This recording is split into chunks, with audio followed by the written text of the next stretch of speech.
Bonjour et bienvenue à cette présentation vidéo. Je suis Mario Lessard, votre hôte chez Bienauchaud.com. Mon objectif aujourd'hui est de vous guider dans le démarrage de votre poêle ou de votre foyer au gaz. Alors pour poursuivre, la première des choses à faire est tout simplement de vérifier qu'à l'extérieur, au réservoir de propane, la valve est bien en position ouverte. Celle-ci l'était déjà. Et que vous avez au moins 20% de propane à l'intérieur du réservoir pour que l'alimentation se fasse bien. Si vous avez moins que 20%, c'est sûr et certain, vous téléphonez à votre fournisseur de propane parce que ça ne sera pas suffisant pour avoir une bonne alimentation. Et tous les réservoirs propane sont munis d'un tel indicateur. Alors, passons maintenant à l'intérieur. Pour poursuivre avec nos instructions, passons maintenant aux étapes suivantes. La première, de situer votre valve d'alimentation. Si vous ouvrez la loupe du bas de votre foyer, vous allez trouver à l'intérieur une deuxième valve d'alimentation. Dans le cas d'un poêle, elle serait derrière le poêle, mais dans un foyer, elle est toujours, la plupart du temps, à gauche dans le foyer. Alors, vous avez une valve rouge ici qui doit être en position dans le même sens que le tuyau, c'est la position ouverte toujours. Alors, si elle est de l'autre sens, votre foyer est fermé et il a besoin d'être ouvert pour pouvoir fonctionner. Maintenant, on va passer vraiment à l'allumage du pilote. Okay, premièrement, les valves ne sont pas tous pareilles, mais nous avons pris une valve plutôt standard pour vous expliquer un peu le fonctionnement. Alors, on trouve habituellement toujours ces mêmes boutons qui est un allumeur piezo, semblable à un barbecue. Nous avons une valve qui indique on, off et pilote. Et nous avons ici un autre bouton qui sert à monter et descendre les flammes un coup que notre foyer va être allumé. Alors pour procéder, la première chose à faire est de faire une légère pression sur le bouton on, off, pilote pour emmener le mot pilote avec l'indicateur de position ici. Alors, ça se fait comme ceci. On pèse un peu sur le bouton et on tourne dans le sens contraire d'une aiguille d'une montre jusqu'à ce que le bouton puisse s'enfoncer encore plus profondément. Alors, là, la position pilote est vraiment avec l'indicateur de position.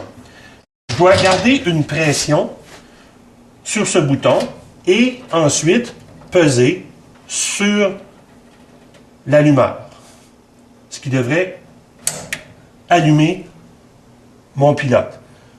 Ici, j'ai été chanceux parce que le foyer était déjà en fonction avant qu'on fasse cette présentation, mais à l'allumage, la première allumage de l'année, ça peut arriver que vous ayez à peser sur cet allumeur plusieurs fois avant qu'il s'allume. Parce qu'il faut que l'alimentation de gaz se fasse jusqu'à la valve et les premières fois, ça peut prendre beaucoup plus de temps. Alors, je garde une pression sur le bouton. Ici, c'est très important de garder la pression sur le bouton on-off pilote jusqu'à ce que le thermocouple soit réchauffé. Le thermocouple sert justement à remplacer cette pression que je mets sur le bouton en ce moment pour garder l'alimentation, garder le pilote ouvert. Maintenant que ça fait à peu près 30 secondes, je peux relâcher le bouton et le pilote reste allumé. S'il serait éteint, je n'aurais eu qu'à recommencer le procédé et garder la pression plus longtemps sur le bouton afin que le thermocouple se réchauffe. Maintenant que le pilote reste allumé par lui-même, je dois encore faire une pression sur le bouton et faire encore un autre quart de tour dans le sens contraire de l'aiguille d'une montre jusqu'à ce que le bouton soit en position on avec l'indicateur de position. Maintenant, mon foyer est prêt à être allumé, soit avec un bouton bascule qui aurait été installé au mur ou qui serait ici en bas dans votre foyer. La plupart des foyers sont installés plutôt avec soit une télécommande à distance ou un thermostat mural. Alors, je vais aller monter la température de notre foyer et le foyer devrait tout simplement s'allumer. Et voilà. Maintenant, pour la procédure à la fin de la saison, je vous recommande, pour éteindre le pilote, de commencer par fermer la valve d'alimentation qui est sous votre foyer ou derrière votre poêle, si on parle d'un poêle. Alors, la position fermée se trouve à être contraire du tuyau. Alors, ouvert dans le même sens que le tuyau, fermé à la verticale. Maintenant, vous remarquez que le pilote s'est éteint automatiquement et que la valve s'est vidée. Vous avez aussi entendu un petit clic qui était la fermeture complète de la valve. Parce qu'en réalité, le pilote est une mesure de sécurité. Si le pilote n'est pas allumé, le gaz ne peut pas aller à la valve. Même si j'aurais eu la valve en position ouverte, le foyer était fonctionnel, qu'il y aurait eu un coup de vent terrible à l'extérieur et que le vent serait venu à l'intérieur du foyer pour éteindre le pilote, l'alimentation à la valve est automatiquement coupée. Ensuite, pour finaliser, je vais remettre le bouton On-Off Pilote en position Off.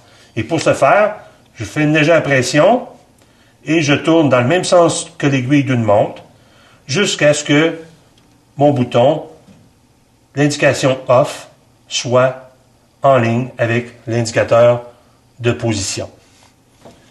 Et ceci termine la saison. Vous êtes maintenant en mesure de regarder cette vidéo aussi souvent que vous le voulez, jusqu'à ce que vous deveniez un maître de l'allumage ou du démarrage de votre foyer.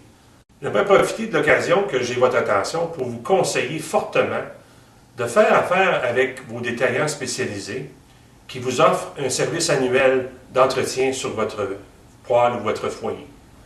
Ce sera la meilleure façon pour vous d'avoir le meilleur rendement possible de votre appareil ainsi que la meilleure efficacité. J'espère sincèrement que vous avez apprécié cette vidéo. Je suis Mario Lessard, votre hôte chez bienauchaud.com et n'hésitez surtout pas à le partager avec vos proches. Bonne saison!